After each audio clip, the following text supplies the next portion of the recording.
Hello, my name is Shirley Allan, and I'm going to show you a technique called Grisaille, which is a French word, and it's a technique by which an image is executed entirely in shades of gray and used to create volume.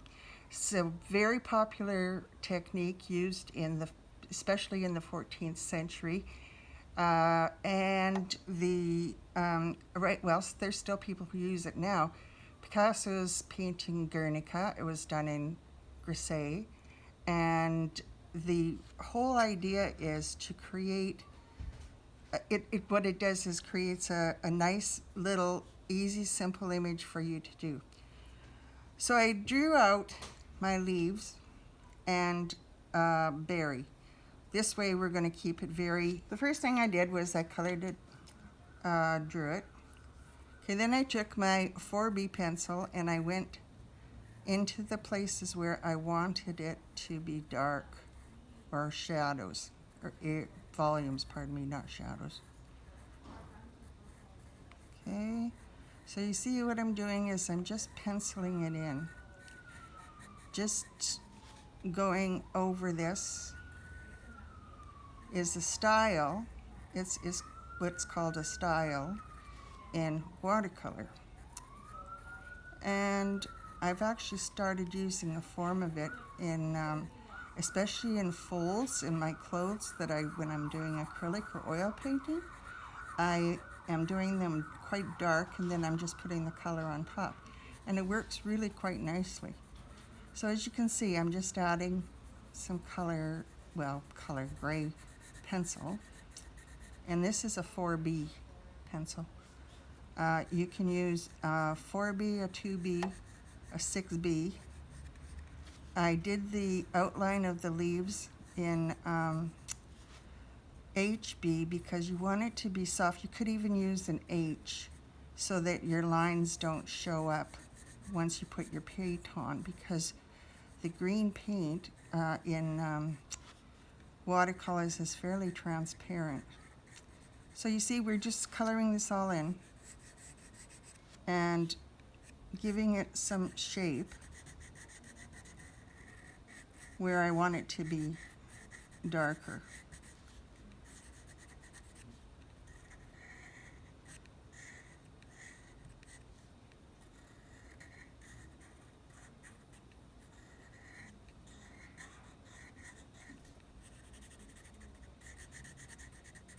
So if you've done your forms, like your cubes and your cones, and practiced your shading on them, you know how to figure out where the light is coming in from. So right now I've got the light coming in from this way. This is why this side is a little darker. So I always put a little thing like this on my paper so that I know where I'm going, or don't forget which side the light is on. I used to have a hard time with that a lot. Don't forget the stems, but we don't want the stems to be really dark, because you know how they're always lighter when you and the veins when you see the picture done.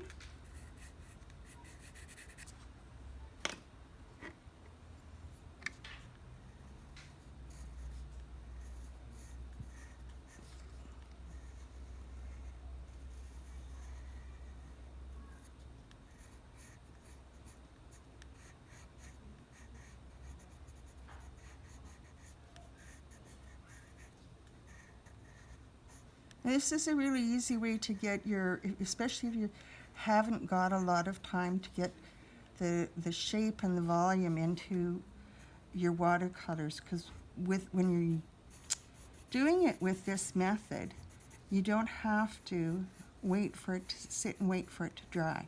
That's the thing about watercolors, is you really got to be patient, because you have to wait for them to dry. So when I found this little method, I am not waiting anywhere near as long anymore for my watercolors to dry, and that's a bit of an advantage. So you see where I want it to be light, I'm going to leave it white or almost white. So let's check this out now. And you've got this little blending thing. It's called paper stomp. And we're going to stomp, and see what it does is it blends out my drawing that I did, coloring, wherever I got the brown or the black from the pencil. I guess that's gray. You can see now where it's coming. We've got gray, we've got a dark gray, we've got a light gray, and then we've of course got the white of the paper. And I'm using watercolor 120-pound weight. It's not got a lot of tooth in it, but it does have some. And so now I'm just going to do little bits where I want the volume to start happening.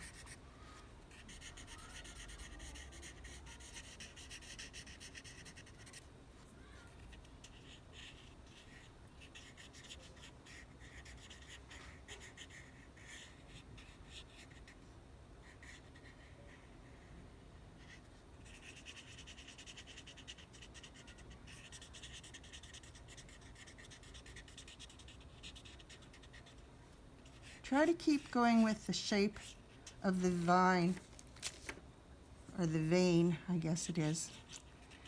And that also will help you with the shape and design that you want to get in the end. That people tend to forget quite often about which way to do their lines and their brushes, and think that you just sort of go.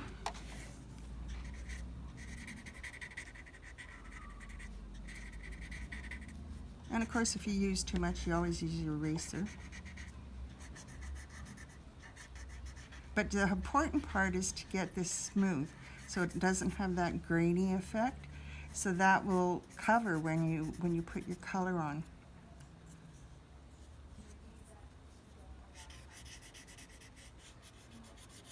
And of course you can see where I've made the pencil marks darker. It's quite a bit darker in those areas.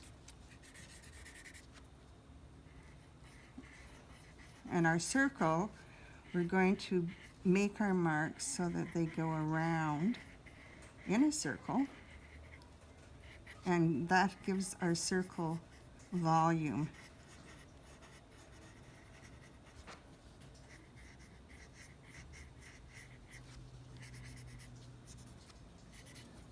Okay, I think we're just going to add, this is a 5B pencil, a little bit darker on the stem here.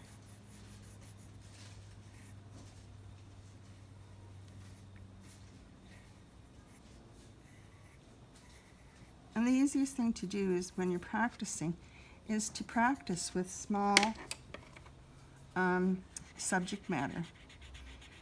Right now, of course, it's winter and there's not that many leaves outside, but leaves are good things to do, especially if they got water drops and things like that that you want to practice with.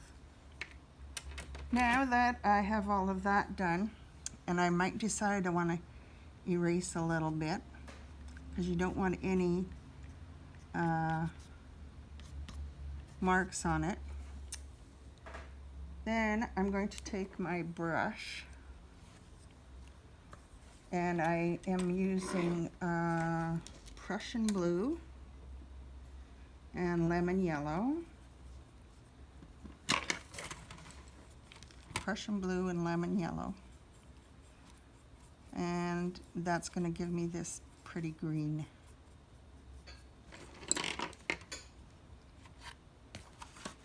I always dip it off a bit. It might be a little dark.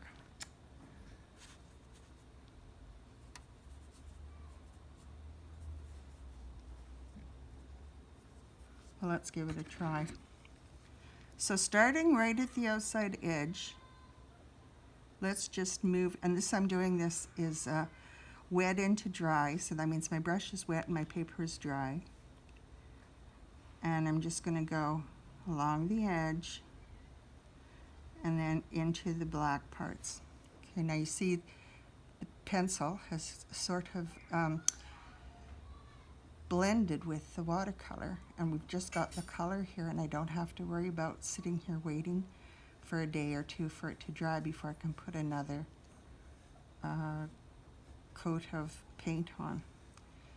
And then you can decide for yourself if there's, you know, if you've done it dark enough or not.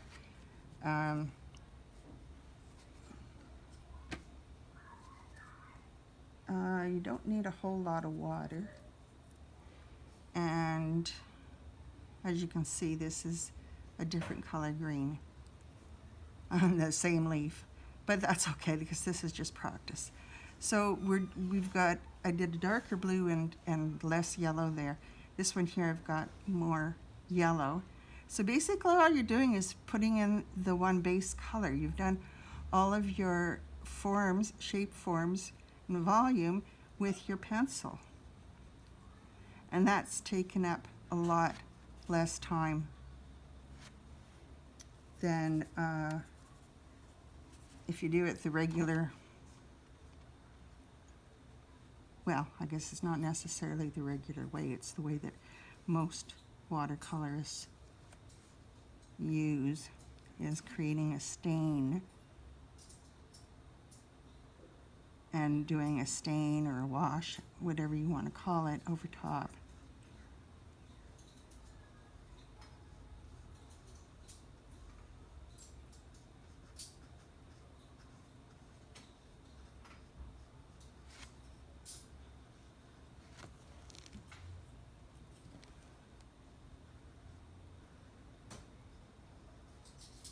See, you can see where because I did this with a HB pencil, even that, and I pressed fairly dark on it.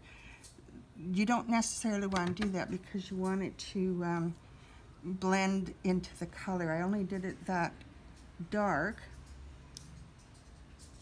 because I wanted you to see it. So here I'm putting on the blue in the blueberry.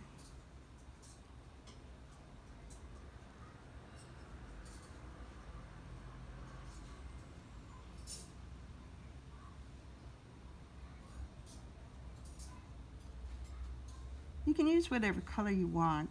I just picked Prussian blue. I use that fairly often to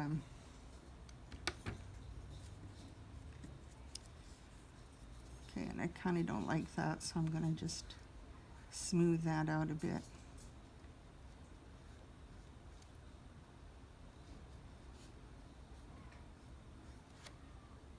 That looks better.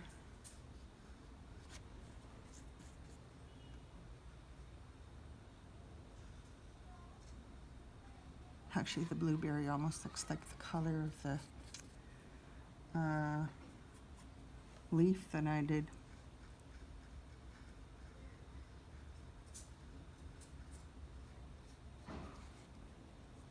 And there you have it. Give it a try. It is, like I said, it does make your watercolors go by faster. And if you have trouble with the shading and colors, then it does help you with learning how to blend your colors. I'd probably would do a little bit more on this berry.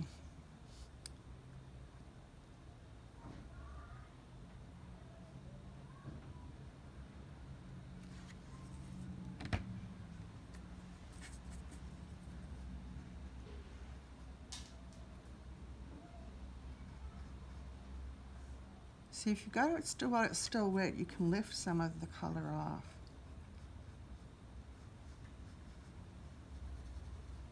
And actually you can go back in and take the color off almost any time you want anyways. So that's the Grisaille technique. Thanks, and I hope you enjoy it and have fun working on some watercolors.